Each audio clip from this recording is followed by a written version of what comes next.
Сәлем достар, қалдарыңыз қалай? Көңіл күйлеріңіз қалай? Кішкене эфир түсірім өте қиындап кетті ғой. Үйде отырым вообще қиындап кетті. Алдыңғы эфирларда мел ойнатудың бәрі өте жайына қалды. Маған теріс связға негізі шықты, Зарина Айдарова деген қызымыз, бірақтан да ол кісі мел жемейтінін айтып, ақшалай түрінде аламын деді. Бірақ мен отказ қылдым. Қаншама қыздар бар, мел жегісі келетін, соларға берейін деп. Шынымды айтсам, мен негізі связға шығатын едім өзім. Бұл жолы вообще ештеңе де жасаған жоқпын. Даже ашып қарауға, шынымды айтсам, кішкене уақыт болыңқырамады. Қыздар, пожалуйста, осы эфир көрсеңіздер, кері связға шығып ұтыстарыңызды алып кетсеңіздер болады. Әлі сол мелдің жырымен жүрміз, шынымды айтсам. Енді бізде бір қызымыз мел жемейтін болғаннан кейін, біз оған енді басқа мел жейтін адамдарға беретін болғаннан кейін басқа адам таңдайын деп шештім. Нұржанат Мектепбай өте активный болып, мел қатты жегісі келетін біраз жазыпты. Сол кісіге берсек қалай болады? Тек мен мел ойнатып жатырмын қазір, әлі глинаны таңдаған да жоқпын. Енді пока 2-3 күн үйдемін, құдай қаласа глина конкурсында ертең тоже, наверное, өткізіп, құдай қаласа понедельник, вторник оптым салып жіберемін. Қазпочтадан получается. Ал біздің эфирімізде бізде Астана розовая, слабо соленая. Розоватый оттенок бар, соленость бар, өте пыльный. Қалай жолдан келдім, солай сіздерге бірінші очередь эфир түсіріп тастайын деп шештім. Ал бізде Кудияр, Гүлназ және Қарлығаш Қажаубаева, пожалуйста, келесі осы эфирда маған кері связға шығыңыздар. Және Нұржанат Мектепбай, сіздің жаңа жеңімпазсыз, сізді өте құттықтаймын. Маған тоже кері связға шығыңыздар, пожалуйста. Егер комментарийлардың арасынан тауып алсам, мен сіздерге жазамын, бірақтан да егер көріп отырсаңыздар, кері связға шығыңыздаршы. Ал эфирімізді бастайық.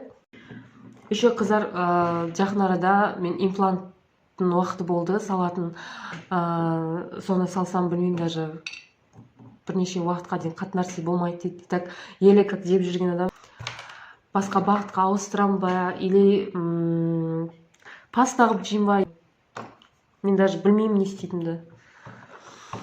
Сол бір өзі қатырып түсіріп жүргенде адам едім, одан сайын болатын болыпты.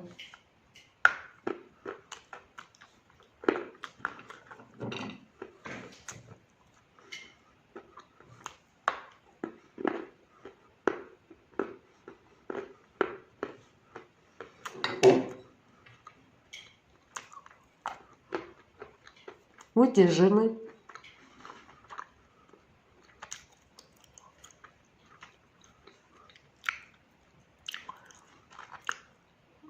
Мен өзбечка розовыймен салыстырғым келіп тұр. Өзбечка розовый, ол приятный такой, соленый да, басқасы. Надо будто такой кисло-соленый ма, сондай.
Енді реально жирный екен.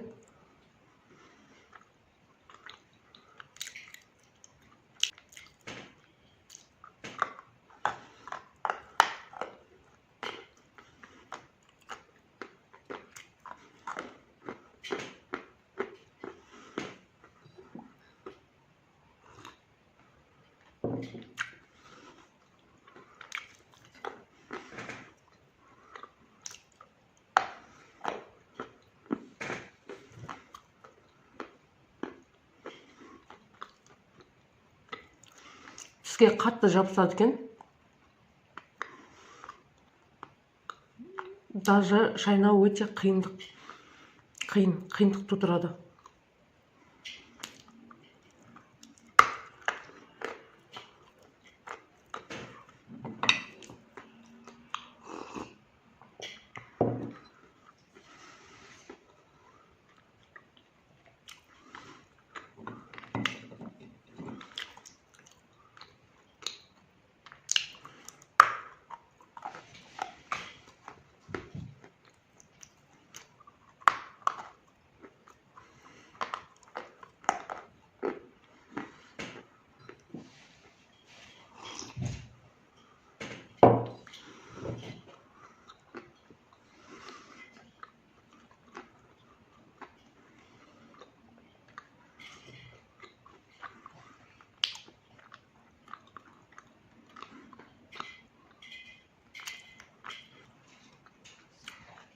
Прям шайнаған кезде десналарым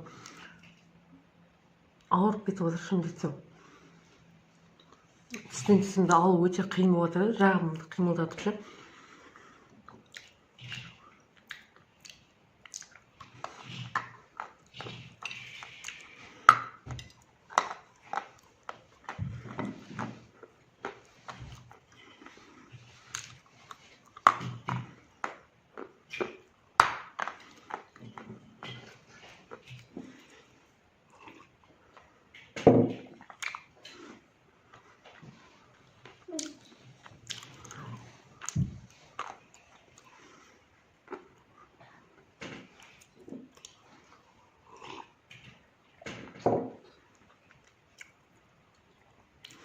Маған комментариялар арасында ренжиді, много воды деп. Қалай мынандайдан кезде су ішпейсің? Аузың кеуіп, құрғақ, десналарың жабысып, аузыңды аша алмай кәдімгі даже көшін шайнай алмай отырсың. Қазір таңдайым бүкіл жеріне жабысып қалған.